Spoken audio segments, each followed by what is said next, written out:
on Homa Bay people by the Linda Mwananchi team.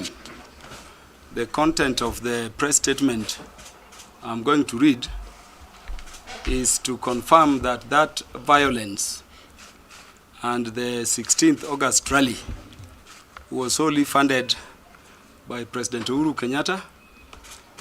To undertake that violence, Honorable Governor James Orengo, Babu Owino, recruited very dangerous criminals, most of whom are facing murder trials currently, most of whom are facing robbery with violence charges. These people included the ones who were intercepted by the police on 15th, and they were in Homa Bay from 1 week before, arranging for the operations and executing the violence. Let me therefore read the statement. In May 2026, Governor James Orengo went to Homa Bay County, where he addressed people in public. In his address, he directed vulgar and unprintable abuses at the governor of Homa Bay, the High Excellency Governor Gladys Atieno Nyasuna Wanga. Governor James Orengo returned to Homa Bay through the lake a week later. He was accompanied by dangerous thugs who were armed with guns, machetes, arrows, and rungus, and who went beating everybody they deemed not to support them as they proceeded to Sindo, where he gave a public address while the thugs continued to attack our people.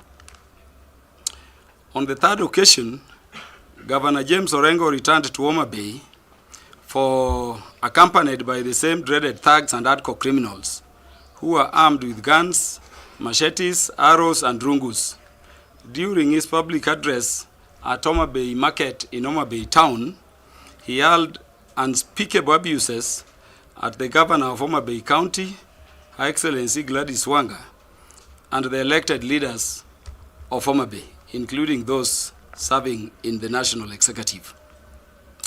Thereafter, the Linda Mwananchi team gave a press conference and issued public notices of their intended rally in Homa Bay. Governor Orengo and Babu did several subsequent press addresses to the media, during which they threatened violence upon the people of Homa Bay, stating they had enough goons to take anybody who dared to face them into the grave. You have those addresses somewhere in Doluo. I will give them to you. The Linda Mwananchi team members in Homa Bay later on delivered a notice of their intended 16th August rally to Homa Bay Police Station. After the rally, they also addressed the media, and in their address, they threatened death and violence upon anybody who would be opposed to them when they come for their rally. All these were meant to incite violence and provoke the people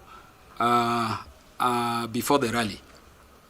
Governor James Orengo and Babu Owino then recruited the following dreaded criminals and ruthless thugs to execute violence on Homa Bay people during their Linda Mwananchi rally on 16th August 2026. Number 1, Oliver Jaoko, alias Olivetti, was to command the operations, and indeed he was there throughout. He is currently having murder cases, undergoing murder trial before various courts in the country. I'll be giving you those cases. It's a guy who has killed very many people, and is a guy who works with James Orengo and Babu Owino, including in parliament here.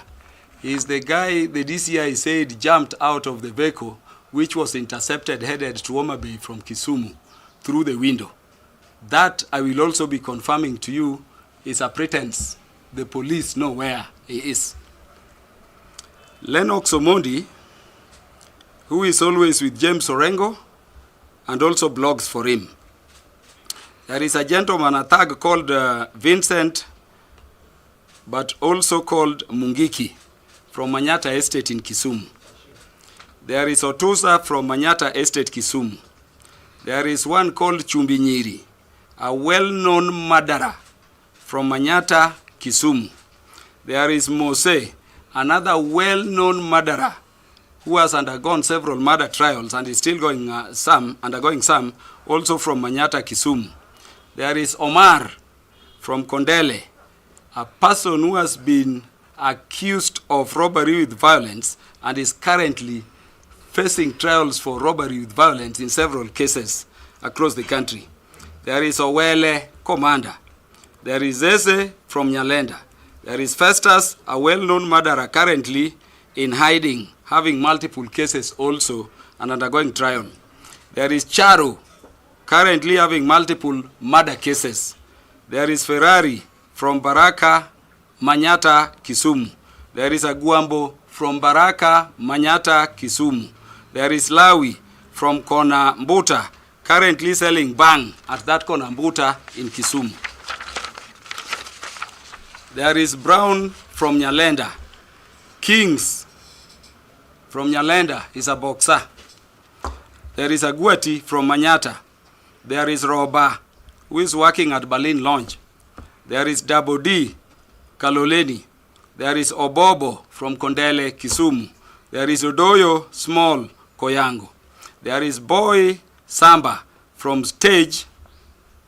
This is another renowned and dreaded ruthless robber who robs people with violence. There is, and is the killer who works mostly with Olivati whenever you see Olivati with Orengo and Babu Owino. Governor James Orengo and Babu Owino also recruited individuals across all towns and trading centers in Homa Bay to coordinate their activities and to enlist for them local people and college and university students to support them during the Homa Bay rally, enticing each of them with a promise of 3,000 shillings. Governor James Orengo and Babu Owino booked these dreaded thugs and hardcore criminals into hotels across Homa Bay County, especially in Homa Bay Town constituency, well before the rally. They operated between Kisumu and Homa Bay County for a whole week to the 16th of August when the rally was to take place, even as Governor Orengo and Babu Owino continued public addresses threatening violence upon the people of Homa Bay and inciting violence during the Linda Mwananchi rally, which they scheduled for 16th August. I hope you remember Babu Owino saying they were going to Homa Bay to colonize Homa Bay people, and the threats of, if you are married and your son will be out, let him dig a grave that can bury him before 16th and before he leaves the house on that day. I will be giving you those videos if you don't have them. I had a public meeting with Boda Boda riders to plan an economic activity which we've been scheduling to take place in this month of August. When I finished the meeting, I found a huge crowd of my constituents, mainly consisting of women. I informed them that the Linda Mwananchi team had brought thugs into Homa Bay and booked them in local hotels to harm our people on 16th August 2026. I told them to stand firmly with the ODM party and behind President William Ruto. I directed all hotel owners to ensure they had full details of their guests and indicated that we would be inspecting the hotels to ensure they harbored none of the hired goons and criminals. And by the way, let me tell you, it is the law. Every hotel owner must keep full details of their guests, and the citizens have the right to arrest. In this case, I had information, and we were going to undertake those inspections. Following my address, which is now very famous and has been twisted, most of the hired thugs and hardcore criminals who were booked in Homa Bay County relocated to Kisii, to hotels in Kisii, where they made their base. And that is why they came from Kisii through Yugis, through Rangwe, through Rodi, going interland that way. So my address helped, and I would still make it if I found them in any of the hotels they are preparing to harm my people. On 14th August 2026, at night, Kenya shillings 100 million was delivered to Governor Orengo's home in Ugenya, Siaya, from President Uhuru Kenyatta. And this money was delivered in 2 suitcases, each carrying 50 million. Governor Orengo was not there, but he can confirm to you that happened. On 15th August 2026, the 100 million shillings which had been delivered to Orengo's Ugenya, Siaya home was transported to Governor Orengo's house in Milimani Estate, Kisumu, for use in executing the violence in Homa Bay under the guise of this rally. On 15th August 2026, the police intercepted vehicles carrying some of the above-listed hardcore criminals headed to Homa Bay from Kisumu. This has been reported. You can look at the Facebook account of DCI. The police recovered crude weapons. The police reported that the gang leader named Olivetti, the Oliver Jaokoa was telling you about, had escaped through the window of the vehicle. How would he escape? I'm going to tell you later on that the police aided his escape and facilitated him as he commanded the team that was meeting violence on our people in Homa Bay. The said Oliver is a gang leader of Babu Owino and James Orengo and was with them in public all days preceding 16th August. I will be showing you photos of Oliver with Orengo all over, including on 16th of August. And he was the one commanding and openly walking with pistols ahead of the people. Olivetti and Morara. This Morara, by the way, is a bodyguard of Rigathi Gachagua. He was in Homa Bay. Commanded the hired dreaded thugs and hardcore criminals as they meted violence on Homa Bay people on 16th of August 2026. So you can see how deep this thing is. On 16th August 2026, the Linda Mwananchi team were in Homa Bay for their rally. They were accompanied by the thugs and hardcore criminals I have mentioned, who used the following vehicles. These were vehicles which were hired by them. And by the way, you will note some of them are vehicles of the county government of Siaya. One of them was a vehicle of Honorable Babu Owino. And they were heavily armed, crude weapons, guns, and licensed firearms, some of which they even dropped in Homa Bay as they were running away. There is Land Rover TDI, there is Subaru KCB 720, there is a motor vehicle KCE 59259T Prado. This Subaru KCB 720B is Honorable Babu Owino's vehicle. And if you followed the event in Homa Bay, it was that Subaru you are seeing ahead, with the people in black, some hooded, carrying openly pistols as they were being, shepherded by police officers. There was a Prado whose number plate was not indicated. There is a vehicle KDA 077S Probox. There is a vehicle KDE 064J at Adimax. There is a motor vehicle CG. This is for a vehicle for county government of Siaya. CG 041 Fortuna, Siaya County. I think it is the vehicle, one of which, the thugs set on fire when they were being surrounded as they were escaping with their firearms. There is motor vehicle Isuzu D-Max GK B389T. This one was directed by the regional police commandant in Kisumu from Moroni police station, and it joined the team to escort the thugs as they emitted violence on our people in Homa Bay. There is motor vehicle KDC 04E stroke GK C5527B. Motor vehicle registration number KDC 115A stroke GK 0515C. There is motor vehicle registration KCM 537G stroke GK B669U. Most of those vehicles I'm mentioning are either vehicles which were ordered by the regional police commandant to shepherd the thugs as they killed our people, or vehicles of Siaya County government. There is motor vehicle, a black Toyota Fortuna KCE 704W. There is white Toyota Prado KDU 495E. There is a cream Toyota Land Cruiser KCE 259T. There is white Toyota Harrier KCA 300T. There is motor vehicle, a white Toyota V8 KBY 382W. These were the vehicles hired by Orengo, Babu Owino, and their team for use by the thugs the week before 16th and during the 16th, and the people which carried the thugs, which now you call goons, to lessen the violence they were meeting on our people. The Linda Mwananchi team had a rally at Nyandiwa and then proceeded to Sindo. As they left Sindo late in the evening, and they left Sindo late in the evening for Homa Bay. As they left, and you can review the videos, Honorable Karoli Omondi said they had to speak briefly at Sindo, at the rally, because they were headed to Homa Bay to fight the people. I will give you the video, part of which was in Luo and part of which was in Kisungu. And you will note from the video, Karoli is calling upon the people of Homa Bay town to come out and be ready. They are on the way to go there and harm them. I will give you the video, which the media is not reporting. Babu Owino organized the goons. You will see the video as Babu Owino is leaving Sindo, telling them, border ahead, our guys to follow. And I want you to look at the video as they enter the main road into Homa Bay town. You will see thugs in jacket ahead of the vehicles with pistols, walking with them, openly.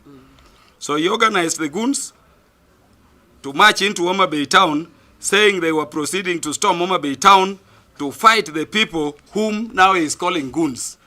Ask yourselves, how can you say you are going into a rally, but you are saying you are going to fight the people? The Linda Mwananchi team arrived in Homa Bay town constituency at dusk around 5 p.m., around 7 p.m., around 7 p.m. And you can watch. It was already dusk. Homa Bay town had been tense from morning due to their persistent provocation and incitement. As area MP, I contacted the county police commandant and asked him to exit the convoy out of Homa Bay, away from Homa Bay town, noting the town was too crowded, tension was high, and it was already dark. And I'll be giving you my communication, including SMS and WhatsApp messages, to the county commandant, asking him exit them away from Homa Bay town, because this would lead to the killing of very many of our people, and at intelligence, they planned to do so. Nothing happened. Against my advice, police who were in several land cruisers and lorries, and police lorries, escorting the Linda Mwananchi team, cleared the way for them through town, shooting people with live bullets. Shooting people with live bullets and clearing. And you hear Babu commanding and the thugs walking with pistols. If you are blind to those videos, I'm going to give them to you now. Around Homa Bay Stadium, they had marshaled people, I've told you, and supporters. They had enlisted some with university students from all over Nyanza and Western were in Homa Bay town. They rushed, the supporters, the Linda Mwananchi team had rushed to meet them. The vehicle carrying Babu Owino and Edwin Sifuna hit and killed a lady living in Shauriako Estate in Homa Bay called Lorraine, who was their Linda Mwananchi agent there. So it is the vehicle which carried Sifuna and Babu that hit their own agent they employed there. That lady who died was killed by Sifuna and Babu, and they just left her by the road there. The vehicle, yes, they said thugs accompanying them went cutting people on sight. And by the way, sometimes you can plan bad for people, but you end up cutting your people. The people they were cutting and chopping, those people you see in those hospitals, most of them, and that is the time you see them entering in Homa Bay triumphantly celebrating. They went cutting their people, not knowing they were their people. Most of whom were even from morning showing the one finger salute that we don't, of course, support in Homa Bay. By the time they passed through town, a person had been killed and several hacked and harmed by the Orengo Sifuna Babu thugs.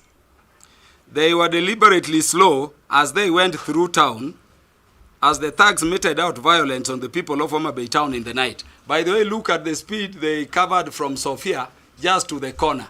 And the police are ahead, the police are on the side, they're cutting people as they move. And they are playing that music of theirs, because the money Uhuru Kenyatta gave had to find use. And it is in the night. What rally was taking place in the night, even by law? From Homa Bay town, they proceeded to Kindu Bay, where again they stopped as thugs meted violence on our people. And you see James Orengo saying people stopped him. Those are their people they mobilized from the morning. But as they were speaking to people Kindu, now it is approaching 9 p.m., 9 to 10. It is dark. They are still hacking people. The thing was to stop so that the tax they had paid hurt as many of our people as possible.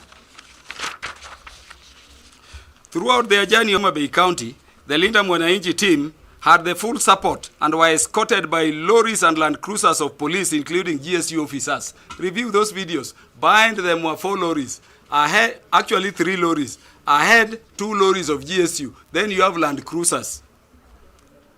I know the police were under instructions to abet and aid their goons as they attacked our people. The regional commandant based in Kisumu was personally in charge of the operations to guard the Linda Mwananchi goons as they emitted violence on our people and to abet their criminal activities, which included openly brandishing firearms as they moved through Homa Bay town. I mean, how does police work with civilians carrying pistols openly? The way you see in those videos. She was the one in command, and that is why even the county police commandant and the police officers in that operation could not even heed me as the leader to take measures that would reduce harm to our people. Mr. Brian Weke, and you never saw him in Homa Bay on 16th. I want to tell you where he was.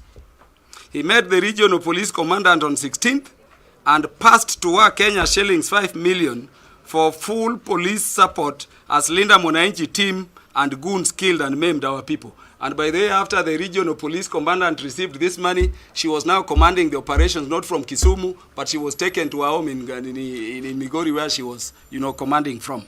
And she could not be reached to give instructions to ameliorate the suffering of our people. Even the operations order issued by the police on the day appeared to indicate that the Linda Mwananchi thugs, the ones who were intercepted on 15th, were people going to interfere with the rally. Despite this being thugs known to be thugs of Babu Owino and Orengo and recruited to go and kill people under the guise of that purported rally. I want to thank our people, and this I want to say from the very deep bottom of my heart. I want to thank the people of Homa Bay for keeping peace against provocation and incitement to violence. I especially want to thank our young people, the ODM Youth League of Homa Bay, for exercising extreme restraint, even as our enemies meted violence on our people. If our youths did not restrain themselves, and I thank them, we would be talking of different stories.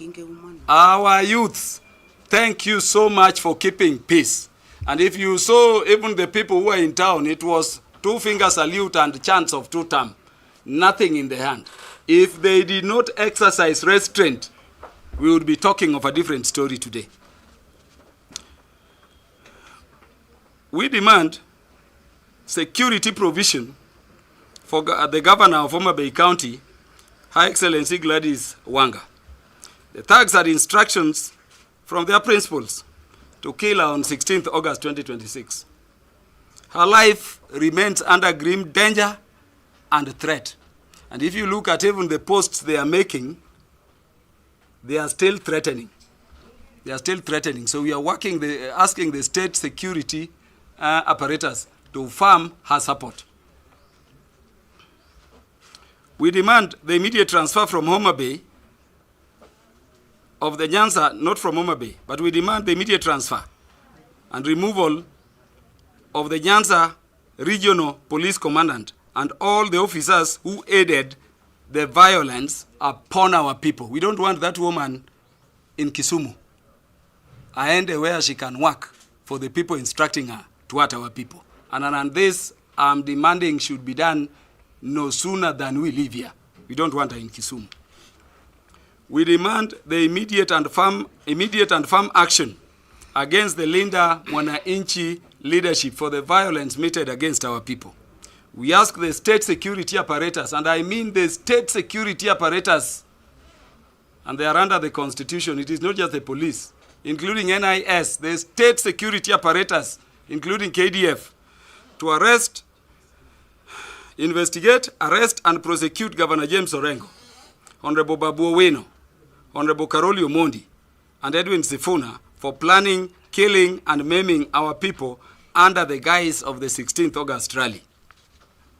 We demand the immediate arrest of all the listed thugs and criminals Governor James Orengo and Honorable Babu Owino and Sifuna used to arm our people on 16th and have provided their list. We demand investigations and action by the state security apparatus of the funding and support to the Linda Mwananchi group by President Uhuru Muigai Kenyatta and Rigathi Gachagua. I've told you Uhuru Muigai delivered 100 million to Governor James Orengo in the night of 14th.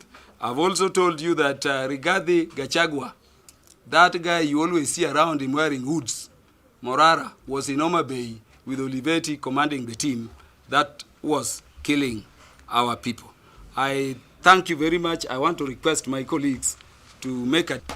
And I'm not new to the things that were going on in Homa Bay, but allow me, friends, to start by saying pole to families who lost their relatives, to families whose relatives are in hospital, and also to people who had their property damaged on that particular day.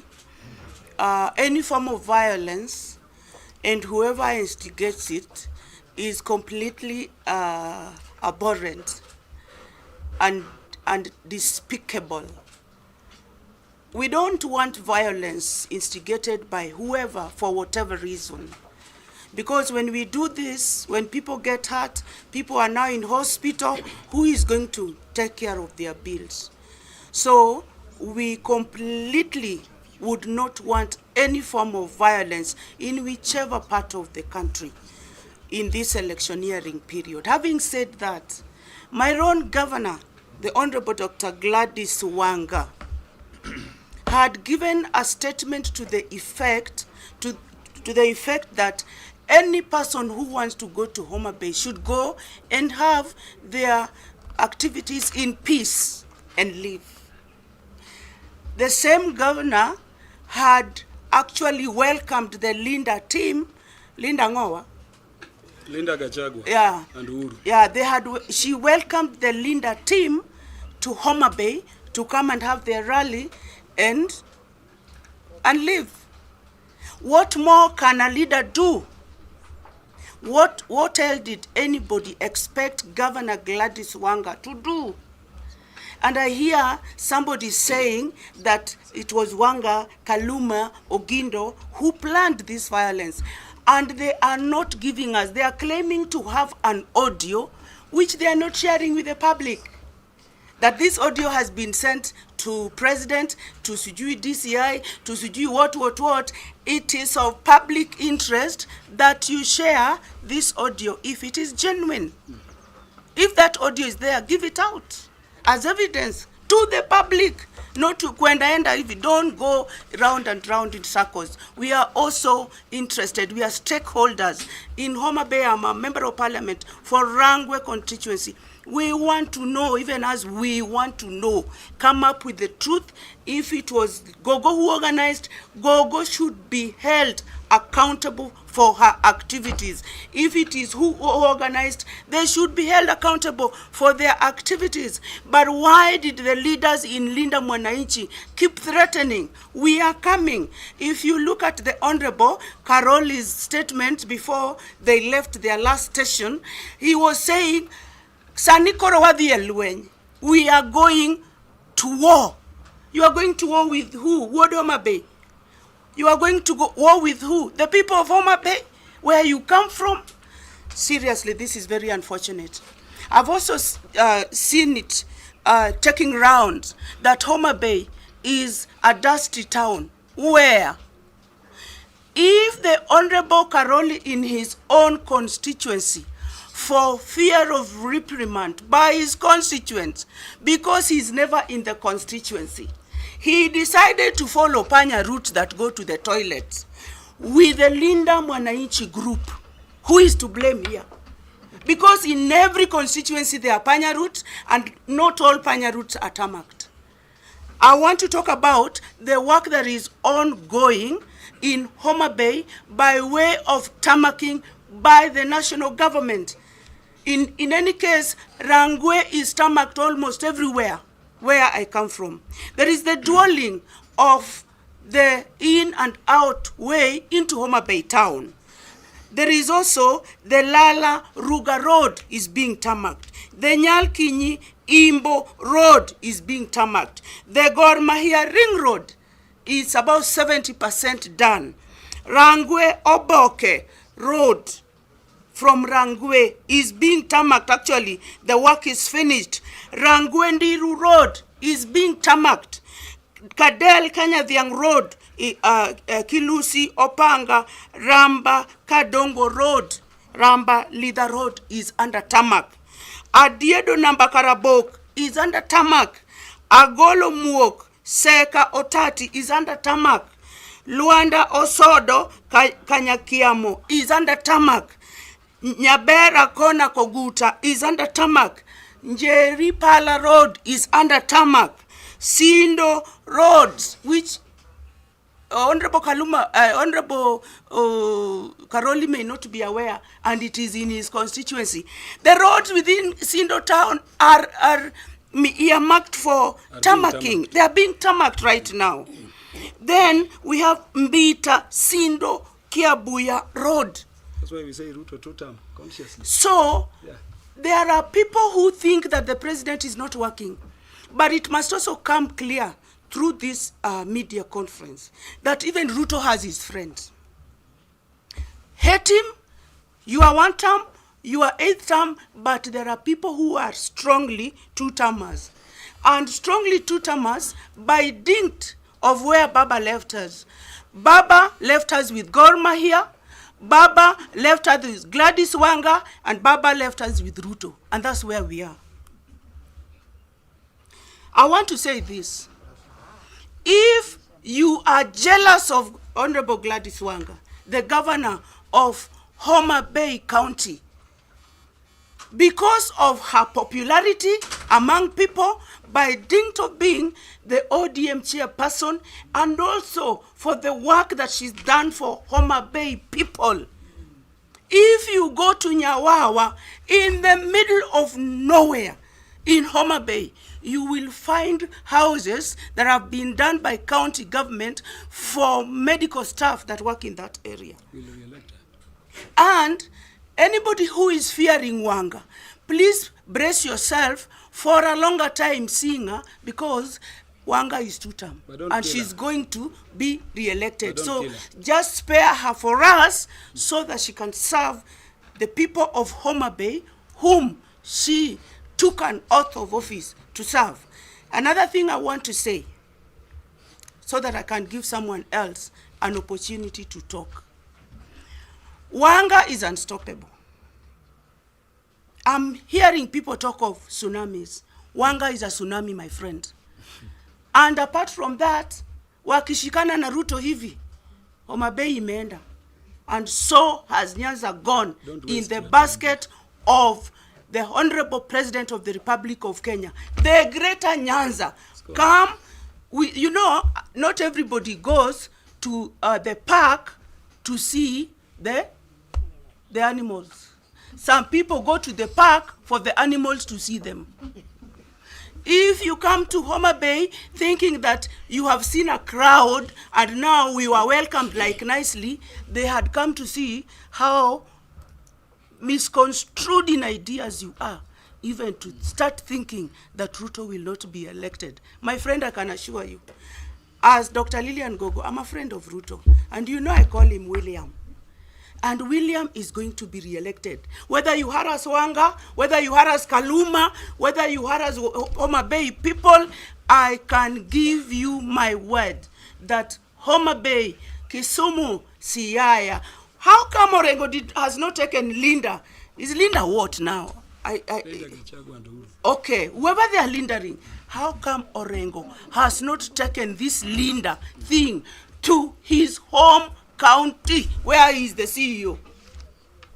Every time he drinks and he feels he's so drunk with Changa, he crosses the road and goes to Homa Bay.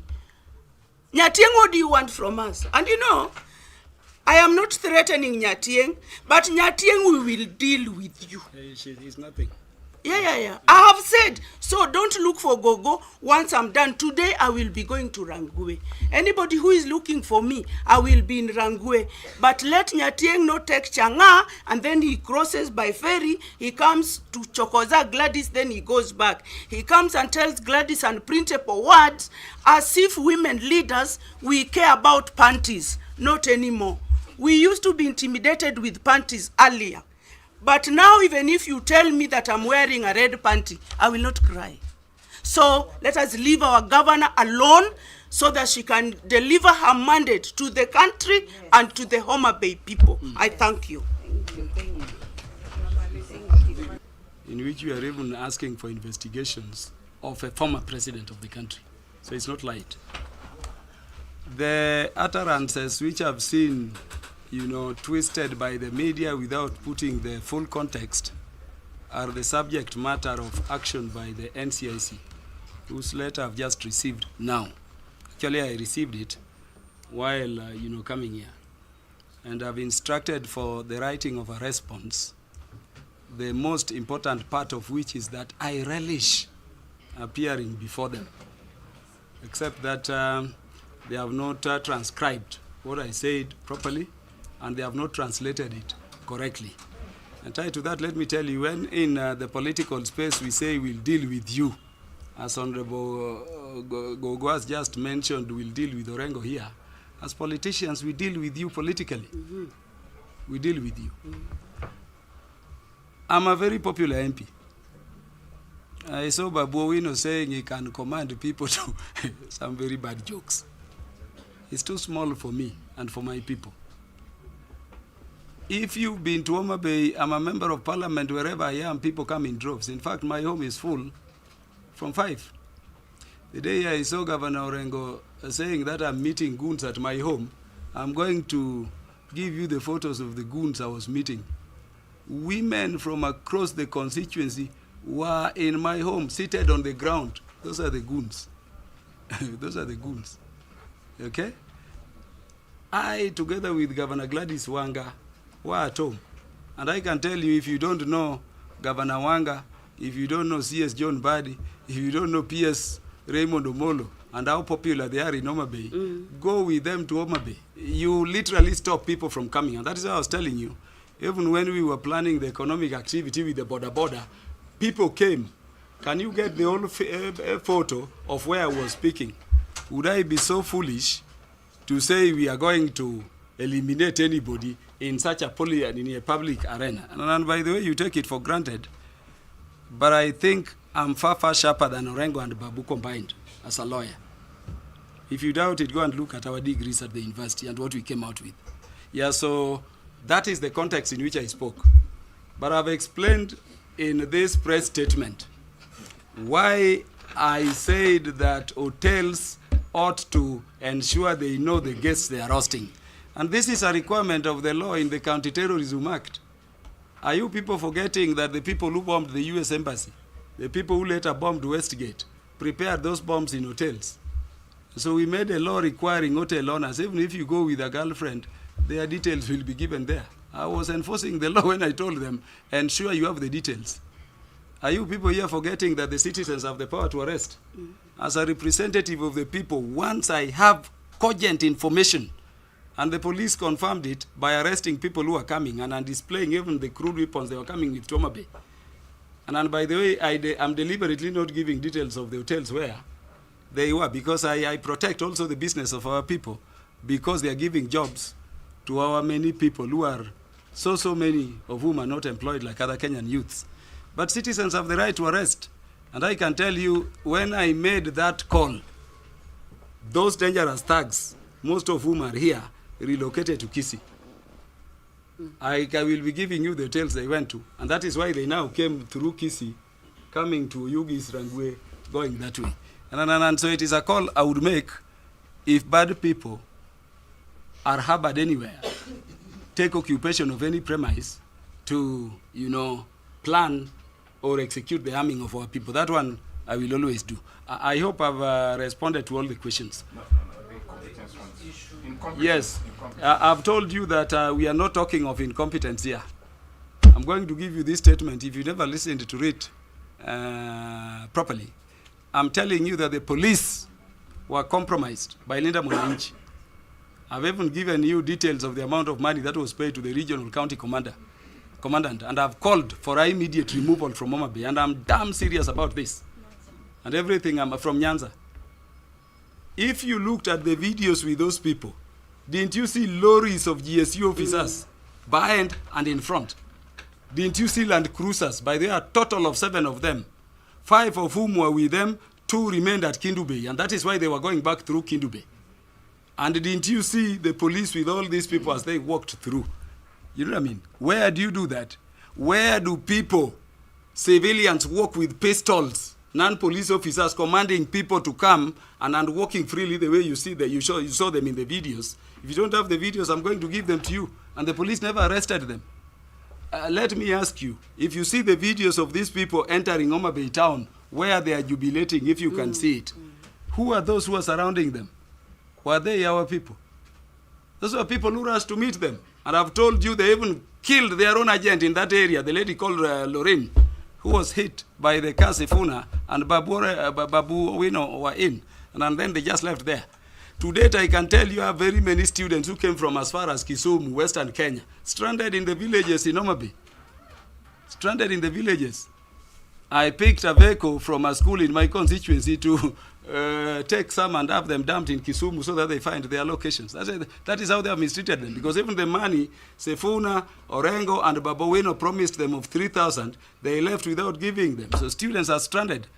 Police stations in Homa Bay County hosted students across and young people as refugees who are lured to attend this thing because of the Linda Mwananchi team. So for police, I'm saying there is no incompetence.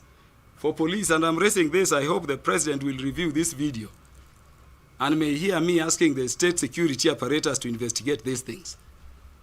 The police was deeply, deeply involved in planning and safeguarding these violent people who are, by the way, very sharp. Orengo and Babu are the people moving with guns. And by the way, the people who were killed in Homa Bay are not the first Babowino as shot at or killed. We will speak at the right time. But I dare them to try killing my people again. I thank you very much. Something about the party, please. I can answer this question. You're the right person. You've been attacked before. You have been attacked before. Yes. Now, it is all about this. It's not becoming something serious. Whereby, you want to work with let me ask you not to use the term goons. You know, I've told you these are dreaded thugs, most of whom are facing, even as we speak, robbery with violence charges. These are people who are dreadful. These are people who are ruthless. They kill you without mercy. Ask about somebody like the Olivetti I'm talking about. And I'll be giving you photos of Babowino with Olivetti in parliament here.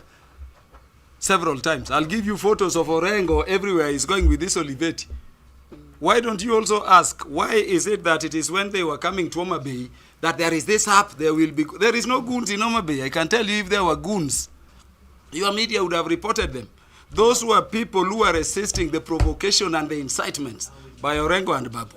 I thank you very much. Those people who barricaded the major highways, what do you call them? They were young people who were incited. They were young people, of course, who were incited by the provocation and incitement to Babu. You remember Babu said he's going to colonize Homa Bay. You remember Nani said they are going to fight Homa Bay. What they go record Homa Bay, what they you don't understand Luo. If anybody, and that is why I'm thanking God for their restraint. I know those people, if they were to fight back, I doubt we would be in this situation where we are now, which is still also regretful.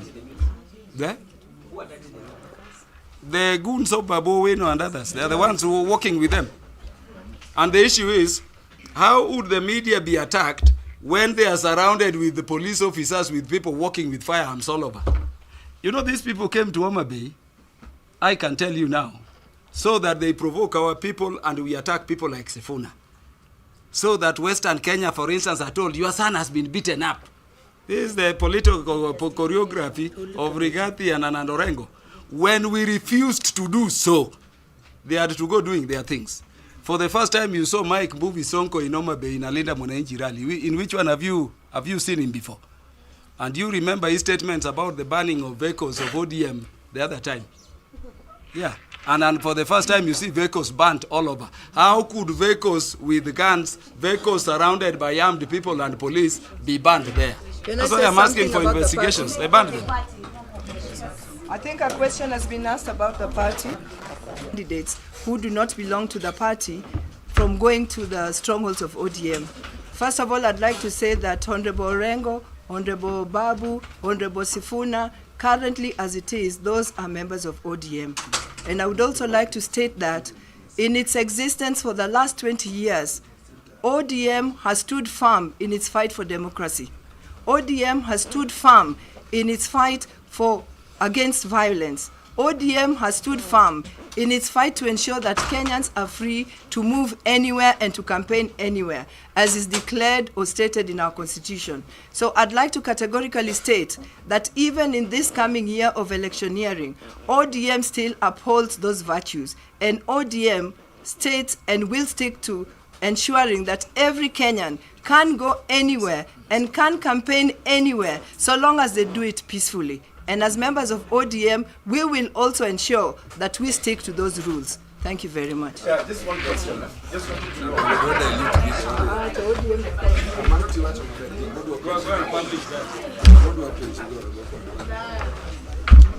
I promised you other material. Do I give them to you?